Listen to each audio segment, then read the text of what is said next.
Hollywood, California, Monday, September 14th.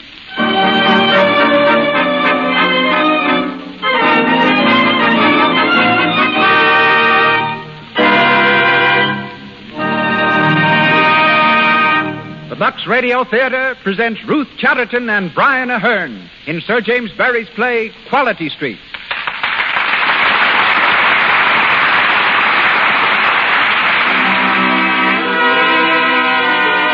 Lux presents Hollywood with Ruth Chatterton, Brian Ahern, Kathleen Lockhart, Mervyn LeRoy, and Harold S. Bouquet. Our producer, Cecil B. DeMille. Our musical director, Louis Silvers. This hour in Hollywood comes to you with greetings from the makers of Lux Toilet Soap.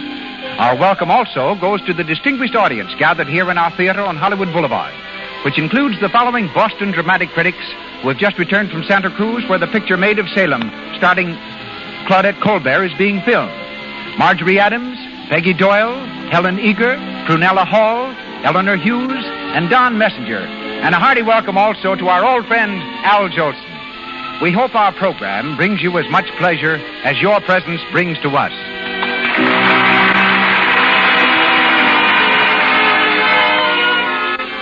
We wish you could visit the homes of Hollywood's glamorous stars. We wish you could visit their dressing rooms at the famous motion picture studios. For then you could see for yourself that 9 out of 10 of our most beautiful actresses protect their flawless complexions with Lux Toilet Soap. Lovely women everywhere prefer Lux Toilet Soap because they know its active lather removes cosmetics thoroughly, assures daintiness, and leaves the skin clear, smooth, and delicately fragrant. Order some tomorrow.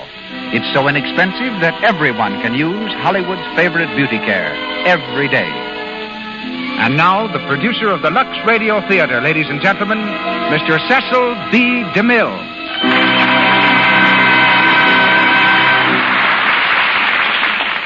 Greetings from Hollywood, ladies and gentlemen. Given a microphone or a monoplane, Ruth Chatterton and Brian Ahern are completely at home on the air. Miss Chatterton has the distinction of being the first actress to make a solo flight across the United States, and Mr. Ahern has just obtained his pilot's license. Sir James Barrie, who wrote tonight's play, Quality Street, also dabbled in aviation. Recalling Peter Pan, you will remember that his character, Wendy, had a great deal of flying to do. To stop children who loved the story from trying to follow Wendy's example, Sir James wrote a warning to them that before they could fly, it would be necessary to sprinkle them with Peter Pan's magic dust. But to rise in the world, tonight's stars needed no magic dust. Brian Ahern was acting on the English stage when he was only 5, while Ruth Chatterton, at 13, gave a song recital in Carnegie Hall. For her first job in stock, Ruth earned $10 a week, 6 of which went to the landlady. Soon after, Henry Miller spoke to Ruth on the telephone and gave her the lead in his new play without even having seen her. She was only 17 then and totally unknown. But at the end of her opening performance, she won an ovation that lasted 10 minutes. Brian Ahern, at the age of 10, went to London and lived all alone, just so he could study acting. After leaving college, he rose to immediate success in England and Australia, while his performances in this country, in The Barretts of Wimpole Street and Romeo and Juliet, will long be remembered. We hear him tonight in the role of a young physician, Valentine Brown. The part of Phoebe Throstle will be played by Miss Chatterton, and that of Susan, her spinster sister, by Kathleen Lockhart. And now, the lights overhead in the Lux Radio Theater fade to pinpoint, then go out. Footlights flash on, and the curtain rises on Sir James Barrie's famous play, Quality Street. A gentle love story of the early 19th century, when ladies were incredibly prim and gentlemen endowed with a chivalry little known to our present generation. Quality Street stars Ruth Chatterton and Brian Ahern with Kathleen Lockhart.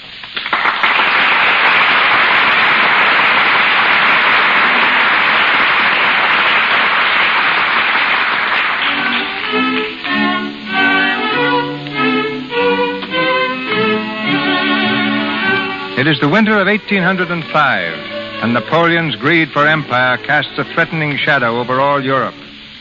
We're in the home of the Mrs. Susan and Phoebe Throstle on Quality Street. a refined but by no means wealthy district in an English town. As the curtain rises, Miss Susan Throssell, Phoebe's old maid sister, is knitting in the parlor. We hear the sound of the doorbell, an old-fashioned pull bell, whose continued tinkling surprises Miss Susan. Patty! Patty, answer the bell, please. Yes, ma'am. Oh, come in, Miss Phoebe. Thank you. Oh, Susan. Susan, I'm so excited. I should think so. I thought you were going to pull that bell out by the roots. What's happened? Patty, will you please take my bonnet and fur tippet into the bedroom? Yes, miss. What is it, Phoebe? Just a minute. I didn't want Patty to overhear. Susan, I have met a certain individual. Not Mr. Phoebe. Yes. My dear, you're trembling. No. Oh, no. Oh, yes, you put your hand to your heart. Did I? Has he proposed? Oh, Susan. Then what? I think it is too holy to speak of. Even to your sister? Susan, I was visiting an unhappy woman whose husband has fallen in the war against Napoleon. When I came out of her cottage, he was passing. Yes, Phoebe. He offered me his escort. At first he was very silent. We know why. Please not to say that I know why. Suddenly he stopped and swung his cane. You know how gallantly he swings his cane. Yes, indeed. He said, I have something I am wishful to tell you, Miss Phoebe. Perhaps you can guess what it is. Go on, go on. To say I could guess, sister, would have been unladylike. I said, please not to tell me in the public thoroughfare, to which he instantly replied that I shall call and tell you this afternoon. Phoebe! Susan, to think that it's all happened in a single year. The village doctor. Such a genteel competency as he can offer. Such a desirable establishment. Oh, I had no thought of that, dear. What a romantic name. Mr. Valentine Brown. Do you remember when he first called? At the tea table, he humorously passed the cake basket with nothing in it at all. Oh, he was very amusing from the very first. I'm thankful that I have a sense of humor, too. I'm exceedingly funny at times, am I not, Susan? Yes, indeed. You know, he is absolutely fearless. Susan, he has smoked a pipe in this very room. Oh, smoking is indeed a dreadful habit. But there is something so dashing about it. And now I shall have to live alone. Oh, no. I cannot bear to leave this room. My lovely blue and white room. It is my husband. Susan, you must make my house your home. You see, I have something distressing to tell you. What? You alarm me. You know Mr. Brown advised us how to invest half of our money. I know it gives us 8%. So why it should do so, I cannot understand. But very obliging, I'm sure. Susan, all that money is lost. Lost? Something burst, dear. A bubble, I believe they called it. And then the officers of the company absconded. But Mr. Brown? Oh, I haven't told him yet. He might think it was his fault. How much have we left? Only £60 a year. So you see, you must live with us. Oh, but Mr. Brown... If he is not proud to have my Susan live with us, I shall say at once, Mr. Brown, the door. Dear Phoebe. That knock. He never rings. He knocks. So dashing. So imperious. Susan, I think he kissed me once. You think? I know he did. He was squiring me home from the concert. It was raining, and my face was wet. He said that was why he did it. Because your face was wet? It doesn't seem a sufficient excuse now. Oh, Phoebe, before he had offered marriage? I fear it was most unladylike. Oh, good afternoon, Mr. Brown. Good afternoon, Patty.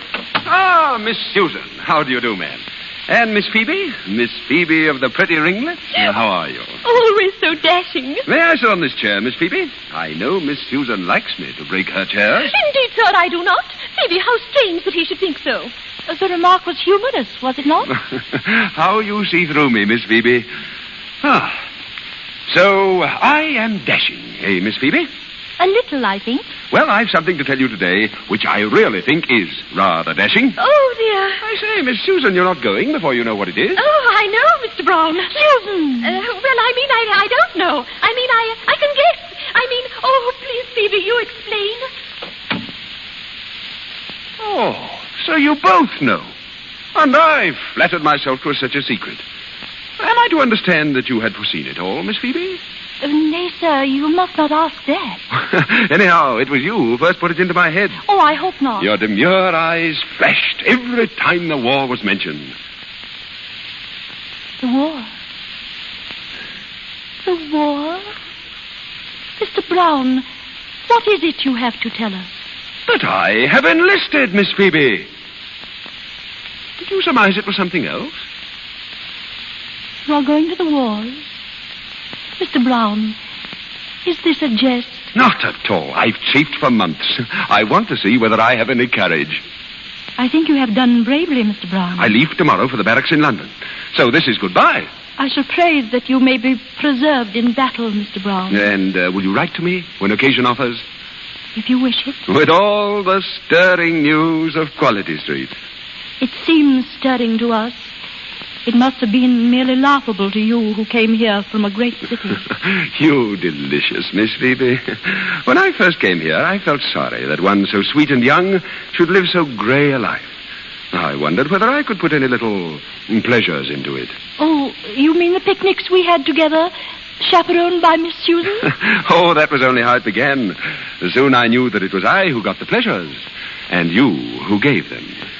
You have been to me, Miss Phoebe, like a quiet, old-fashioned garden, full of the flowers that Englishmen love best, because they have known them longest. The daisy that stands for innocence, and the hyacinth for constancy, the modest violet, and the rose. When I am far away, ma'am, I shall often think of Miss Phoebe's pretty soul, which is her garden, and I shall shut my eyes and walk in it. May I come back in again? Have you... Is it... Why, Phoebe, you seem so calm. Susan, what Mr. Brown is so obliging to inform us is not what we expected. Not that at all. He's enlisted for the wars, and he came to tell us goodbye. Going away? Am I not the ideal recruit, ma'am? A man without a wife or a mother or a sweetheart? No sweetheart? Have you one for me, Miss Susan? Susan, we shall have to tell him now. You dreadful man, Mr. Brown. You will say it is just like Quality Street. But ever since you told me earlier today that you had something to tell me, we've been puzzling over it, and we concluded that it was that you are going to be married. Was that it? So like women, you know. We thought perhaps we knew her. We were even discussing what we should wear at the wedding. I shall often think of this. I wonder who would have me. But I must be off. So, God bless you both. You are going? We shall miss you very much, Mr. Brown. There is one little matter that I forgot. That investment I advised you to make. I am happy it has turned out so well. It was good of you to take all that trouble, sir. Accept our grateful thanks. I am indeed glad that you are so comfortably provided for. You must remember I'm your big brother. Well, goodbye again. Goodbye, Mr. Brown.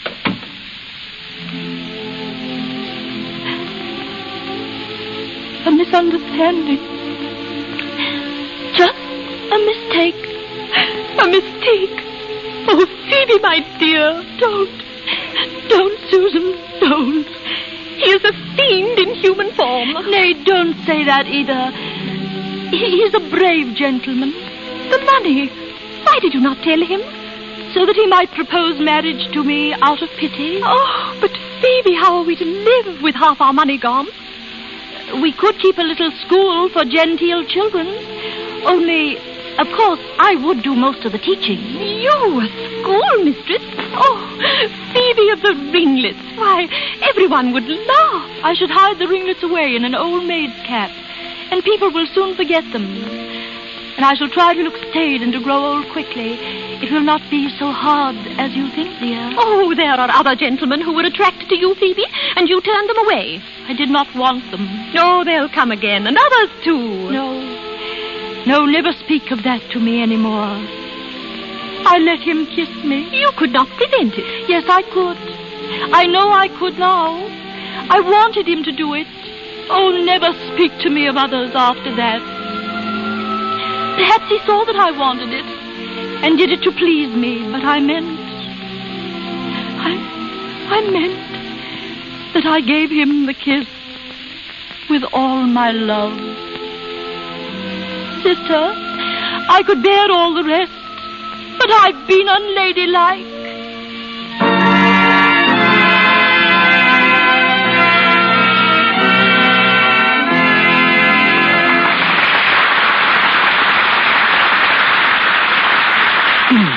Before we continue with Quality Street, starring Ruth Chatterton and Brian Ahern, we want to take you to an attractive one-story house on one of Hollywood's numerous hills. A man and his wife and their pretty daughter live there. We'll say their name is Brown. And Mrs. Brown is saying... Peg's awfully late tonight. They were to shoot her big scene today. You know, sometimes I think she works too hard at this moving picture business. There she is, I guess. Now, don't scold her. Peg, you're late. Have a good day. Oh, Mother, don't ask me. We had to shoot that telephone scene 22 times. Seemed to me I was running up and downstairs all day long. Maybe you don't think that's work. Of course it is, but it's worth it. Now, calm yourself and let's have some dinner. Oh, I can't. Davy's coming for me at 8, and I can't pass up the Coconut Grove with him. Oh, dear, he'll expect me to be full of pep, and I'm so tired I could flop. I'll never make it. But Peg did make it. She took a warm, fragrant Lux toilet soap bath, just as screen stars do when they're worn out from too much work. A Lux toilet soap beauty bath makes you feel refreshed, alive. And, most important, its active lather sinks deep into your pores and frees them of impurities that may remain to choke them. When you use Lux toilet soap, you're sure you're dainty, certain your skin is sweet. Peg's found out that daintiness pays dividends in popularity. She knows that's why Davy says to her as they glide past at the Coconut Grove, Gee, Peggy, you are a peach. Let's stay until the music stops, Honest, I could dance forever when I'm dancing with you. Be sure you protect daintiness the Lux toilet soap way. Keep skin clear, smooth, dainty with this soap the screen stars use. Start today. And once again, Mr. DeMille. We continue with Quality Street, starring Ruth Chatterton as Phoebe Throssell and Brian Ahern as Valentine Brown.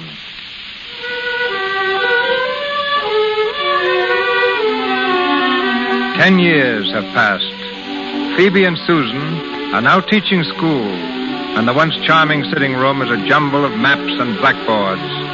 Miss Phoebe, her ringlets hidden under an old maid's cap, is seated at a desk, looking careworn and tired. From the classroom comes Miss Susan, looking very agitated. Phoebe, if a herring and a half costs 3 halfpence, how many for 11 pence? 11. William Smith says it's 15, and he's such a big boy. Do you think I ought to contradict him? May I say there are differences of opinion about it? Oh, no one can really be sure, Phoebe. It's 11. I once worked it out with real herrings. Oh, Susan, Isabella's father insists on her acquiring algebra. What is algebra exactly? Is it those 3-cornered things? It's x minus y equals z plus y and things like that. And all the time you're saying they're equal, you feel in your heart they're nothing of the sort. Listen, Phoebe. Huh. Yes. The music for tonight's ball. The ball. Oh, a gay evening for some people. We must not grudge their rejoicing, Susan.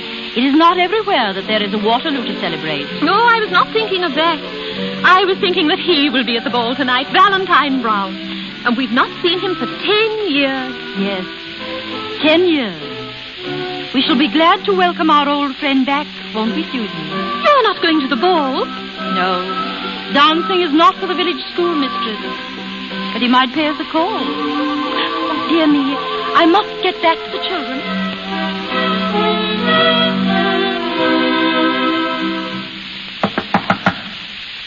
Good afternoon, Patty. Oh, sir, good afternoon. Come in, sir. Who is it, Patty? She's Captain Brown, Miss Susan. Captain Brown. Captain Brown reports himself at home again. Oh, you call this home? When the other men talked of their homes, Miss Susan, I thought of this room. Well, what's this? Maps, desks, blackboards. Why, it looks like a schoolroom. It is. Ah, well. Hi, oh, it is still the same dear room. Miss Susan, I rejoice to find no change in you. And Miss Phoebe? Miss Phoebe of the ringlets? I hope there be as little change in her. Phoebe of the ringlets, oh. Ah, Captain Brown, you need not expect to see her. She is not here. I vow it spoils all my homecoming. Susan, that dreadful Smith boy.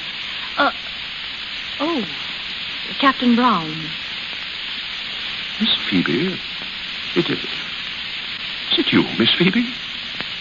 Yes, I have changed very much. I have not worn well, Captain. We are both older, Miss Phoebe. Phoebe, dear, the cloth. I think you can dismiss them, dear. The back way, Phoebe. The back way, Susan, and keep them quiet. Yes, dear. Teaching school is sometimes a trial, Captain Brown. The children are very dear. Oh, ma'am. If only you had invested all your money as you laid out part by my advice. What a monstrous pity you did not. We never thought of it. You look so tired. I have the headache today. You did not use to have the headache. Curse those dear children. Nay, do not distress yourself about me. Tell me of yourself. We are so proud of the way in which you won your commission. Will you leave the army now? Yes, and I have some intention of setting up a surgery and pursuing again the old life in Quality Street. I came here in such high spirits, Miss Phoebe. The change in me depresses you. I was in hopes that you and Miss Susan would be going to the ball. I had brought cards for you to make sure. But now you see that my dancing days are done. Miss Phoebe, what a dull, grey world it is. Phoebe, I sent them off and asked Daddy to make some tea. You will have some tea, Captain Brown. Oh, thank you, Miss Susan, but I think not. Some other time, perhaps. Oh, yes, of course. You've just returned. There must be many duties to perform. Oh, but just wait a few days. And then the dashing Mr. Brown will drop in as of old. And behold Miss Susan on her knees once more, putting tucks into my little friend, the Ottoman. And Miss Phoebe... Miss Phoebe... Phoebe of the ringlets. I have no ringlets now, Captain Brown. You keep school now, ma'am. There are more important things than ringlets to be considered. You will come again soon, Captain? Oh, I shall regard it as a privilege, Miss Susan. Good day, ma'am.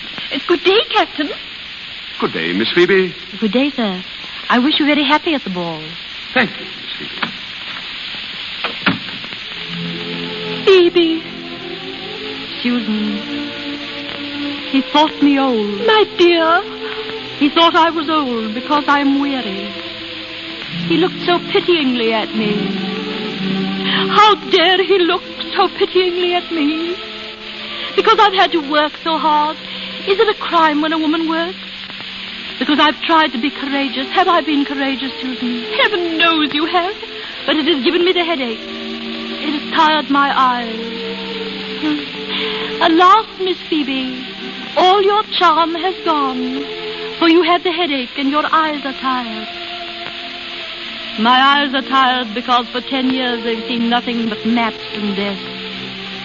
10 years ago I went to bed a young girl, and I woke with this spinster's cap on my head. Oh, it isn't fair. This is not me, Susan. This is some other person. Oh, I want to be myself. Phoebe, Phoebe, you who've always been so patient. Oh, no. No, not always. If you only knew how I've rebelled at times, you'd turn from me in horror.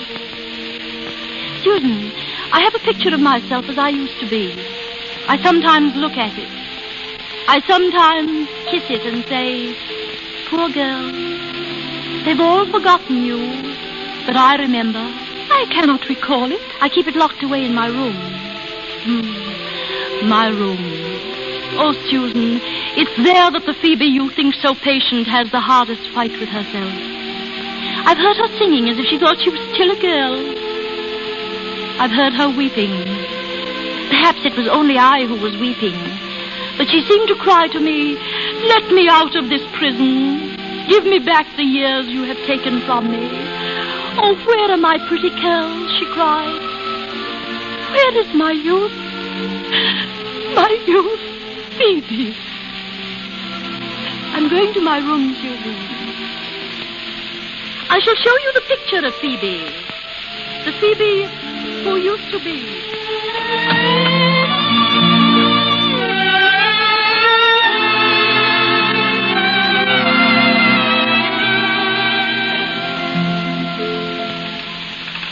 Miss Susan. Oh, yes, Patty. Here are the tea things, ma'am. Oh, thank you, Patty. But I don't think we shall have it just now. Captain Brown couldn't stay. Oh. Is Miss Phoebe to go to the ball this evening, ma'am? I'm afraid not, Patty. Oh, 'tis a pity, ma'am. Yes, 10 years ago she might have gone. But now... Ah, the pretty thing that she was, Miss Susan. Do you remember, Patty? I think there's no other person who remembers, unless it be Miss Willoughby or Miss Henrietta. Susan? Susan! Why, Phoebe, what have you done? I brought you the picture of the old Phoebe, Susan. Miss Phoebe, is it really you? It is, Patty. Please to leave us for a while. I wish to speak to my sister. Yes, ma'am. Yes, Miss Phoebe. Phoebe, that dress you're wearing. An old one, Susan, that I've kept away all these years. Is it pretty? Yes, beautiful. And your hair, your ringlets, oh, they're just as they used to be, Phoebe. Yes. Oh, Susan, this is a picture of my old self that I keep locked away in my room and sometimes take out of its box to look at. How marvelous. Perhaps I should not do it, but it's so easy. I have but to put on an old gown and tumble my curls out of the cap. Sister, am I as changed as he says I am? You almost frighten me. You're so young, Phoebe. Oh, you're like a girl again. Like a girl? Listen, the music at the ball is calling to me, Susan. See, my curls have begun to dance. They're so anxious to dance. One dance, Susan, to Phoebe of the ringlets, and then I will put her away in her box and never look at her again. Ma'am, may I have the honor? Nay, then I shall dance alone. Phoebe, there's someone at the door. Phoebe, stop your dancing and hear me. Someone is coming. Miss Phoebe. No, Patty. Not Miss Phoebe. I'm someone else tonight. Let me see. I'm my niece. The door, ma'am. Go down to the hall window, Patty. Look out and see who it is. I did see, Miss Susan. 'Tis Captain Brown. Captain Brown. Oh, Phoebe, stop. Go upstairs. Nay, Miss Susan. Let him see her. I'll show him in. I'll not stay here. I'm going to my room, Phoebe. Oh, dear. Come in, Captain Brown. Come in. Thank you.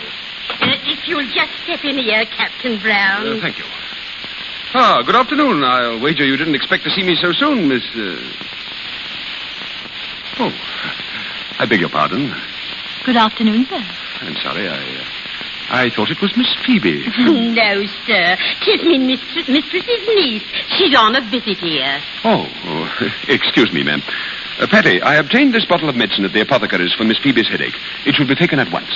Oh, Miss Phoebe's lying down, sir. Is she asleep? No, sir.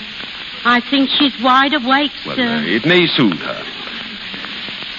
Patty, take it to Aunt Phoebe at once. Yes, miss. Yes, ma'am.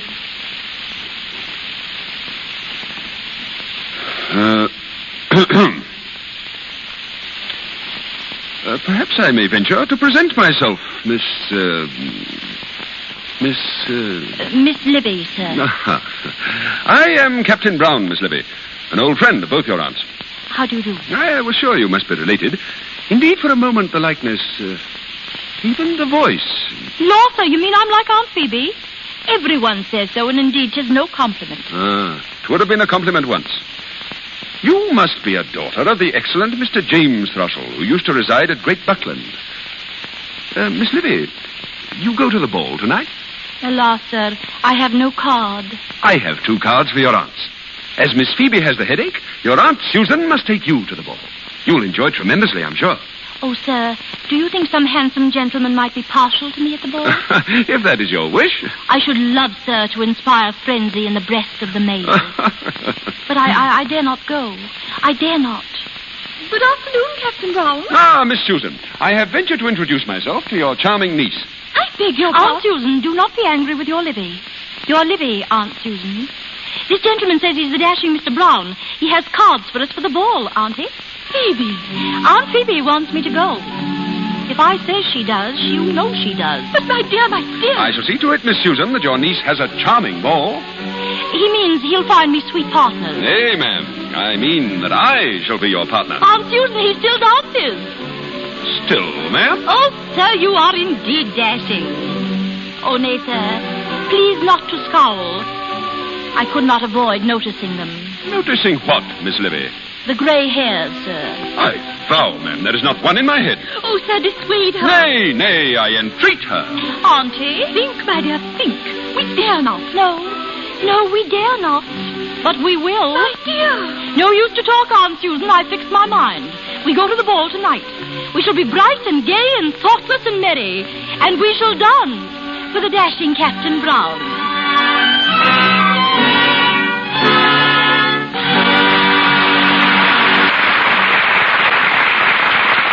We pause for station identification. This is the Columbia Broadcasting System.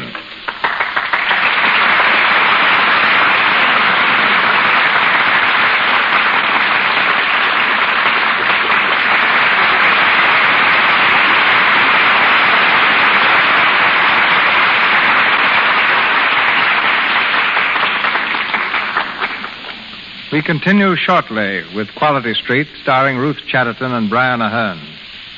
Ambitious newcomers are not the only ones given screen tests. The most famous stars in Hollywood are frequently tested to see if they're suited to certain roles. Tests are expensive and are conducted with great care because they're the talent laboratory of the studio.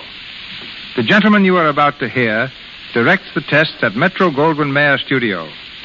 20 years ago, he worked for me as a property man. Leaving his job to serve in the war, he has since then been a writer and director. Ladies and gentlemen, Mr. Harold S. Bouquet. Let me first explain how we make a screen test. The person to be tested rehearses a scene from a play. Then in costume, she goes before the camera, and the scene is shot with as much care as is given a full-length picture. In testing a newcomer, we watch especially for these points. Does she photograph well? Can she act? And has she a screen personality? By that I mean, does she have the ability to convey to the audience what she's thinking as well as what she says? In casting a new production, we test established actors to choose the ones best fitted to balance the cast. I remember in one picture starring Joan Crawford, I had to direct and listen to 34 crooners before finding one who could act as well as he crooned. You've certainly suffered for your art. I've always sympathized with a screen test director. He's probably the most unpopular man on the lot, because every performer fears his camera. That goes for some of the biggest actors, too. I've seen them go to pieces and forget their lines when it's a test for themselves. On the other hand, they're always willing to help out a newcomer by playing opposite him, giving him confidence and support. Perhaps you've been told you're the image of Miss Greta Garbo or Mr. Robert Taylor. That won't help you pass a screen test. At best, you'll only be a good imitation. Be yourself. Develop your own dignity, humor, sweetness, or strength. The truth will out in your screen test. Clear, vibrant skin helps immeasurably to convey charm and life. A good way to achieve vibrant skin is by using soap and water. And of course, the soap used so much here in Hollywood is Lux toilet soap. Perhaps you can tell the girls listening to this program how to make their own screen test without a camera. Surely. Just check the following points. Have you an honest, natural smile? Do you keep your appearance attractive with lovely skin, clear, sparkling eyes, even, regular teeth? Is your voice pleasing? Watch your friends while you talk, and if they become restless, you can be reasonably certain your voice is irritating. Can you retell a story you think is funny and make other people laugh? If you can't, don't blame it on the story. Your timing ability and sense of dramatic values need developing. Do you use your hands gracefully? Is your posture good? Do you walk with a spring or a slouch? Let your mirror answer that. Do you keep your friends when you're financially embarrassed? If they don't drop away when you're unable to entertain them, you can be positive you have a personality that stands at least an even chance of success. Thank you. Good night. Good night, Harold.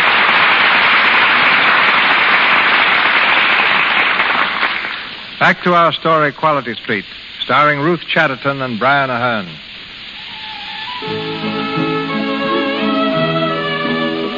We're at the ball, where Miss Phoebe, disguised as her non-existent niece, Miss Livy, is trying to recapture her lost youth and attract the dashing Captain Brown. On a balcony overlooking the garden, Miss Susan is talking to Miss Willoughby and Miss Henrietta, the oldest and most maidenly ladies the town has to offer. Your niece, Miss Livy, seems to be enjoying herself, Susan. Yes, Miss Willoughby. She loves to dance. The young men are quite infatuated about her. Do you think so, Miss Henrietta? Ensign Blaze and Lieutenant Spicer have claimed her every dance, when the gallant Captain Brown has not. It is remarkable, Susan, how greatly your niece favors her Aunt Phoebe. Oh, yes, yes. Is it not strange, Miss Willoughby? We've often commented on that fact. And how is dear Phoebe, Susan? We have not seen her for nearly a week. Oh, she's poorly, Miss Henrietta. Very poorly. Oh, how sad. Miss Livy is your brother James' child, I believe you said, Susan. Yes, brother James' child.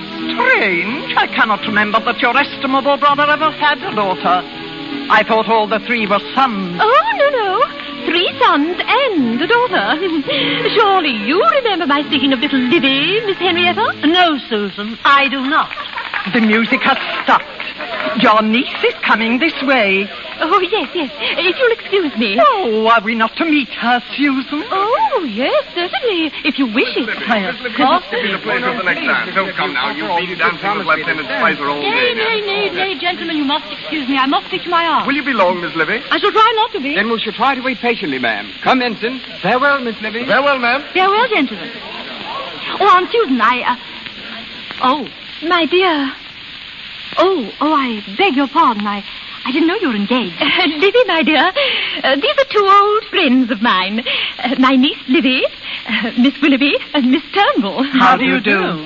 How do you do? Excuse me, Aunt. One moment, Miss Livy. May I ask how many brothers you have? 2. 2. I thank you. Oh, that is 2 excluding the unhappy Thomas. The unhappy Thomas? Yes, we never mention him.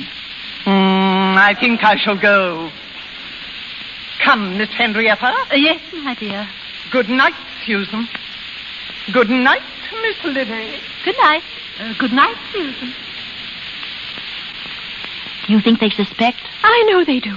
How could they help it? Why didn't you tell me they were here? I didn't know myself until they came and sat next to me. Oh, Phoebe, the scandal. You, a schoolmistress, flirting outrageously with every younger lad at the ball. And allowing them to propose to me, too. You didn't? Yes. Oh, who were they? Ensign Blades, Lieutenant Allen, and Major Linkwater. Phoebe, what is to be done? If Miss Willoughby and Miss Henrietta find out about these proposals, they'll tell all Quality Street. We can never open school again. We shall starve. That horrid, forward-flirting, heartless, hateful little toad of a Libby. Oh, it's not her fault. I know who it is that has turned you into this silly, wild creature. That odious, cruel Valentine Brown. Poor blind man. To weary of Phoebe. Patient, ladylike Phoebe. The Phoebe whom I have lost. To turn from her and then become enamored in a single night of a silly impostor like Miss Libby. Yes, he is infatuated with Libby. Susan, there's been a declaration in his eyes all tonight. And when he cries, "Adorable Miss Livy, be mine," I mean to answer with a, "Oh, law, how ridiculous you are. You're much too old. I've been but teasing you, sir." Oh, Phoebe, how can you be so cruel? Because he's taken from me the one great glory that is in a woman's life. Not a man's love. She can do without that. But her own dear, sweet love for him. He's unworthy of my love. That's why I can be so cruel. Oh, dear. Miss Livy. Oh, 'tis Captain Brown, Aunt Susan. Lord, Captain, why are you not dancing? Indeed, ma'am, it is because I have something of more importance to attend to. I wish to speak to you, Miss Livy. May I, Miss Susan? Oh, yes, Captain. Livy, I think it's almost time we left. I'll go fetch your cloak, dear. Thank you, Aunt Susan. Won't you sit down, Captain? Thank you. You're looking rather grim, Captain. What is it you have to speak to me about? Miss Livy. You're an amazing pretty girl, ma'am. Oh, Captain. But you're a shocking flirt. Oh, Lord. It has somewhat diverted me to watch the men go down before you. But I know you have a kind heart. And if there be a rapier in your one hand, there is a handkerchief in the other, ready to stanch their wounds. I have not observed that they bled much. The blades and the like, no. But one may, perhaps. Perhaps I may wish to see him bleed. For shame, Miss Livy. I speak, ma'am, in the interests of the man to whom I hope to see you affianced. Oh, please to say nothing. I am feeling faint. Nay. We must have it out. Then if you must go on, do so. Who is this happy man? As to who he is, ma'am, of course I have no notion. Oh. Nor, I am sure, have you, else you would be more guarded in your conduct. But someday, Miss Livy, the right man will come. Not to be able to tell him all. Would it not be hard? And how could you acquaint him with this poor sport? His face would change, ma'am, as you told him of it, and yours would be a false face until it was told. This is what I have been so desirous to say to you. By the right of a friend. I see. Oh, it has been hard to say, and I have done it bunglingly. But believe me, Miss Livy, it is not the flaunting flower that men love. It is the modest violet. The modest violet? You dare to say that? Yes, indeed. And when you are acquainted with what love really is... Love? What do you know of love? Why, ma'am, I know all about it.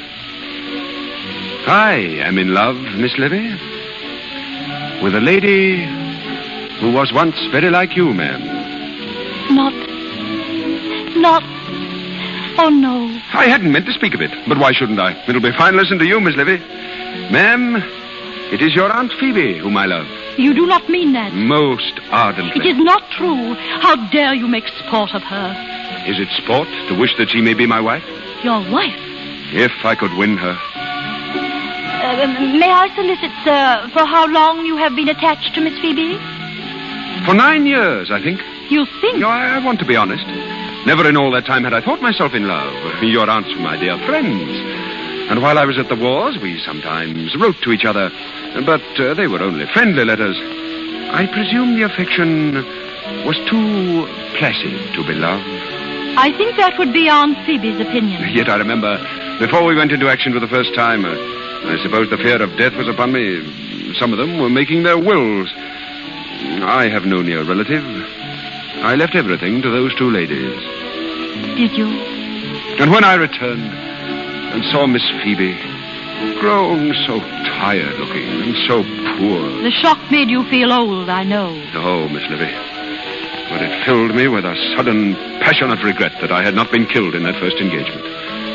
They would have been very comfortably left. Oh, sir. Oh, I am not calling it love. It was sweet and kind, but it was not love. It is love now. No, it's only pity. It is love. You really mean Phoebe? Tired, unattractive Phoebe, that woman whose girlhood is gone? Nay, impossible. Phoebe of the fascinating, playful ways, whose ringlets were once as pretty as yours, ma'am. Memories. Yes, that is the Phoebe you love. The bright girl of the past, not the schoolmistress in her old maid's cap. Ah, there you wrong me.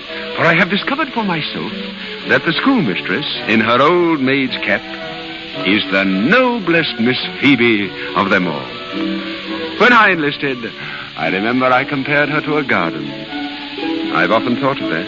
'Tis an old garden now. The paths, ma'am, are better shaded. The flowers have grown old. They smell the sweeter. Miss Livy, do you think there is any hope for me? There was a man whom Miss Phoebe loved long ago. He did not love her. Oh, he was a fool. He kissed her once. If Miss Phoebe suffered him to do that, she thought he loved her. Yes. Do you think that this makes her action in allowing it less reprehensible? It has been such a pain to her ever since. How like Miss Phoebe. But that man was a knave. No, he was a good man. Only a little inconsiderate. She knows now that he has even forgotten that he did it.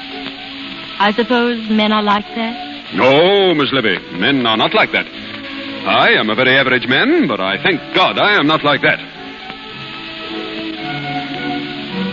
It was you.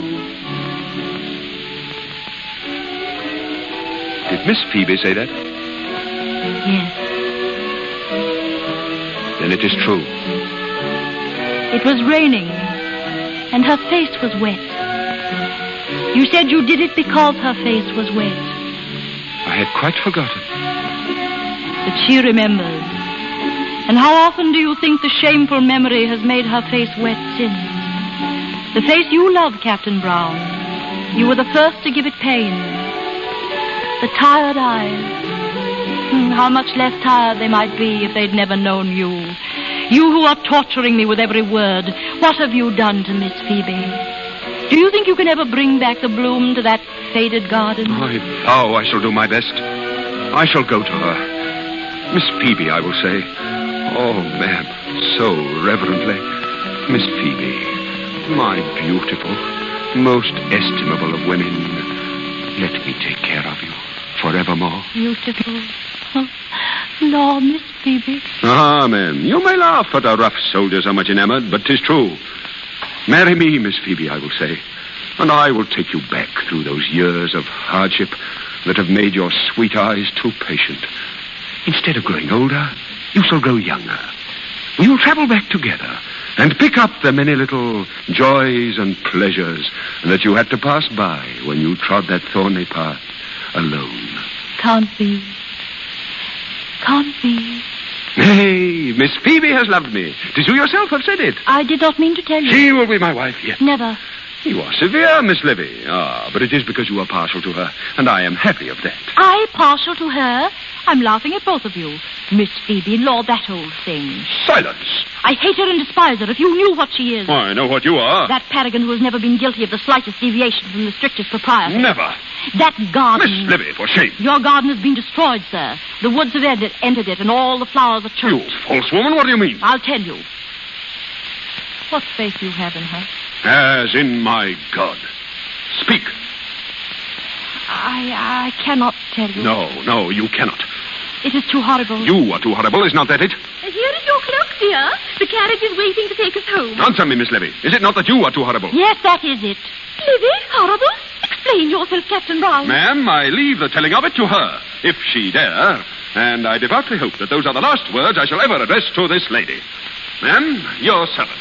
My love, my dear, what terrible thing has he said to you? Not terrible, glorious. Susan, 'tis Phoebe he loves. 'Tis me, not Libby. He loves me. He loves me. Me, Phoebe.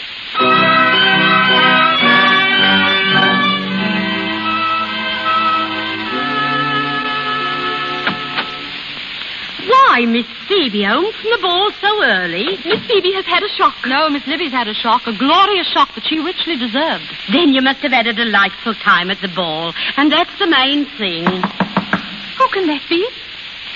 'Tis an imperious knock. A military knock. 'Tis a dashing knock. Maybe it's Captain Brown. Oh, he mustn't see me. Patty, don't answer the door till I'm out of sight. Susan, tell him Miss Libby's been taken suddenly ill. I can't see him. I won't see him. Oh, Patty, have the ladies retired? I must speak to Miss Libby. Ah, Miss Susan. Where is Miss Libby? Oh, sir, you cannot see her. She's been taken with a sudden indisposition. She is ill? Where is she? You cannot see her. She's at death's door. Ah, but then I must see her. As a physician, it is my duty. Oh, no. Patty, where is Miss Livy's room? I shall go to her at once. No, I beg of you. I shall rouse her and escort her to you. Good, and bring some heavy wraps and a shawl. She mustn't catch a chill. Yes. Patty, why have these dear ladies been deceiving me? Why, whatever do you mean, sir? I have talked to Miss Willoughby and Miss Henrietta at the ball. I feel that their suspicions are correct. Oh, sir, what suspicion? Patty, there is no such person as Libby. Is there? Captain Brown? Miss Phoebe has been posing as Miss Libby, hasn't she? Well, yes, sir. Why has she done this? 'Twas you that began it all by not recognizing her in her ringlets the last time you was here. Why has this deception been kept up for so long? Because you would not see through it. She thought you were infatuated with her when she posed as Miss Libby because she was so young and silly. Oh, it is infamous. It was all in playful innocence at first, but now she's so feared of you that she's weeping her soul to death. That will be all, Patty. You may go now. Yes, sir. Thank you, sir. Captain Brown. Oh, yes, Miss Susan. I am happy to inform you, sir, that Livy finds herself much improved. It is a joy to me to hear it. She's coming in to see you. Oh, I shall be happy to see the poor invalid. Come in, Livy, dear. Yes, Aunt. Oh, your servant, Miss Livy. How do you do? Allow me to help you to the couch, Miss Livy. No, I can walk alone. How do you think she's looking, Captain Brown? A little drawn. But I believe she will recover. Thank heaven. May I say, Miss Livy, it surprises me that you should be said to be like your Aunt Phoebe. Of course, you have the ringlets, but Miss Phoebe is decidedly shorter and more thick-set. No, I'm not. I said Miss Phoebe. Oh, yes. Well, Miss Susan, I think I could cure your niece if she is put unreservedly into my hands. I'm sure you could. Then you are my patient, Miss Livy. It was but a passing indisposition. I'm almost quite recovered. Oh, nay, you still require attention. But I believe that your home is the best place for you. Would that I could go. You are going. Yes, soon. Indeed, I have a delightful surprise for you, Miss Livy. You are going tonight. Tonight? Not merely tonight, but now. As it happens, my carriage is standing idle at your door, and I am to take you in it to your home. Sir, I decline to go. Oh, what a stubborn patient you are.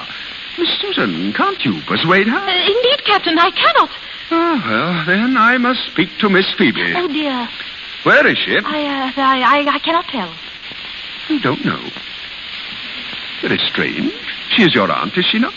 Oh, sir, and you are her niece. Yes, her niece. And yet you don't know where she is. I cannot tell. Then perhaps, ma'am, I can help you. You, sir? Miss Phoebe, dear creature, is here in this room with us now. She calls herself Miss Livy. But we know it's just in sport. And more to her own confusion than mine. Phoebe, he knows. Captain Brown, I will explain everything to your satisfaction. No need for explanations. Miss Livy is no more. Good riddance to that charming little flirt. And now, Phoebe Thrushell. Will you be Phoebe Brown? You know everything. And that I am not a garden? I know everything, ma'am. Except that. Then the dictates of my heart enjoin me to accept your too flattering offer. Miss Phoebe, it is not raining, but your face is wet. I wish always to kiss you when your face is wet. Oh, sir. Kiss Susan also.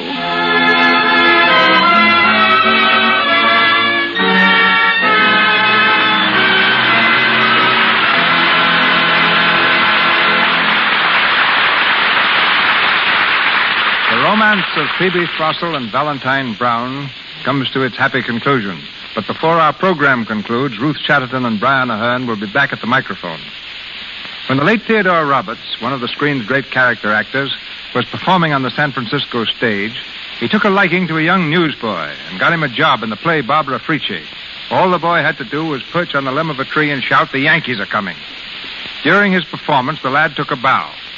But it was a bow from the tree on which he was sitting, which crashed to the floor with him, creating the biggest laugh in the play. From then on, he insisted he was an actor, and for a $2 raise, agreed to fall at every performance.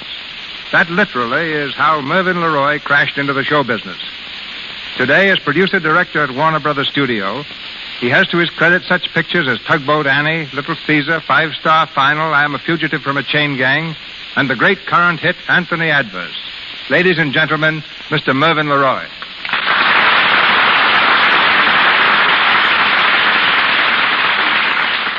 Thank you, C.B. My first job in pictures was in the wardrobe department for $12.50 a week. I thought I was getting into the movies, and I found myself in the cloak and suit business, so I quit. Then you managed to catch my brother William DeMille in a weak moment. and convinced him you were a great cameraman. I remember the first picture you shot under his direction was all out of focus, which gave it a soft, attractive quality never seen before, and we decided you were a genius.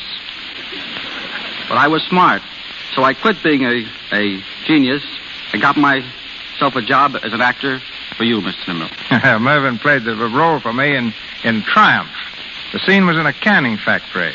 And among other things canned during the picture was Mervyn LeRoy. Let's skip over that and just say I became a comedy constructor and then a director. You know, I always wanted to be a big director like you, C.B. Oh, thank you, Mervyn. It's those clothes you wear, those boots and those breeches. Boy, they got me. Why don't you wear them? I haven't got a horse. Then let me give you a plug right now. You did an excellent job on Anthony Adverse. It's a grand piece of work. I had a swell time shooting it, too, with one exception. When I was making the African scenes, I kept the cast at work for 4 days in the drenching rain. I, of course, sat in comfort under a big umbrella. When the scene was finished, Frederick March, Pedro Cordova asked me, meekly, if that was all. Thanks, boys, I replied. No more rain. Oh, yes, said Freddie. That's what you think. And with that, he and Pedro poured a bucket of water over me. Of course, they offered you a cake of Lux soap with it. That reminds me. You've been knocking me since this interview began, so knock, knock. All right, who's there? Lux soap. Lux soap who? Lux soap the people haven't tuned out. Oh. They won't if you'll stop gagging. Now that you're a producer as well as a director, would you have made any changes in Anthony Adverse? Just one. And that? I would have fired Mervyn LeRoy. Good night, and thank you. Good night, Mervyn.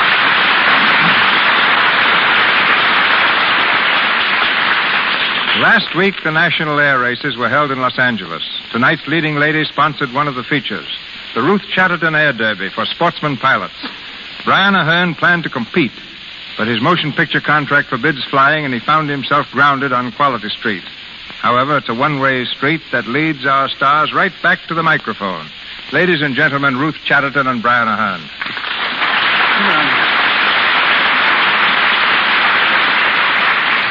I really had no thought of ever flying, Mr. DeMille, but Ruth bullied me into a plane last year. Then I decided to take lessons until I knew how to fly around the field and land the plane, just to prove to her there was nothing in it. While Brian was up in the air, a bug bit him. He's had the flying fever ever since. It's a bad case, too. But long before Miss Chatterton or I came to Hollywood, ladies and gentlemen, Mr. DeMille was flying his own plane. And nearly 20 years ago, he started the first air passenger service in the United States. It operated between Los Angeles, San Francisco, and San Diego. Right now, my interests are in the other extreme. I have a diving apparatus, and I'm doing a little exploring at the bottom of the ocean. Do you ever dive, Ruth? Only in planes, Mr. DeMille. Oh, well, come down and see me sometime.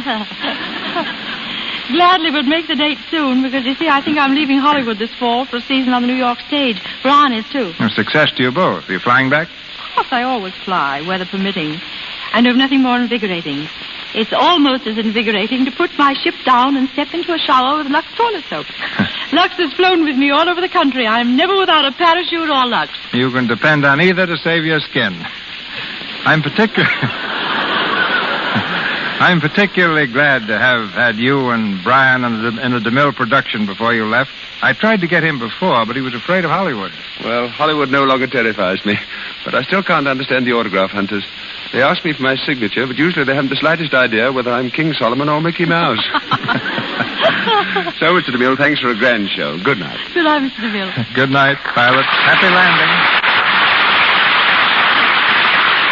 Thank you, Miss Chatterton and Mr. Ahern. Ladies and gentlemen, this is your announcer, Melville Ruick. In a moment, Mr. DeMille returns with word of next week's program.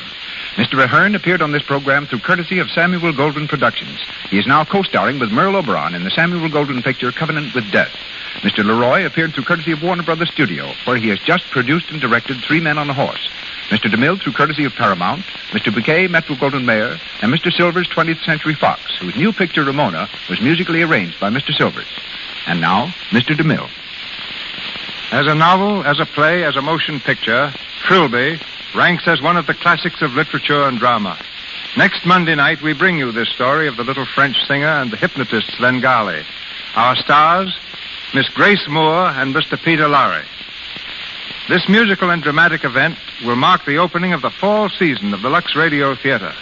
with Miss Moore in the title role and Mr. Laurie as Svengali, I can assure you a performance worthy of the occasion. Our sponsors, the makers of Lux Toilet Soap, join me in inviting you to be with us next Monday night in the Lux Radio Theater presentation of Trilby, starring Grace Moore and Peter Lorre.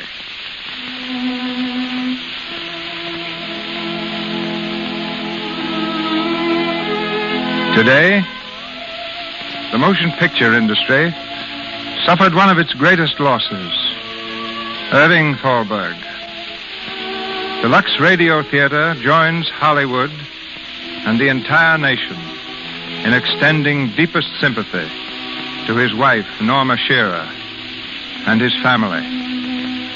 To Irving Thalberg, who has brought so many hours of happiness to people the world over, we dedicate these 10 seconds of silence.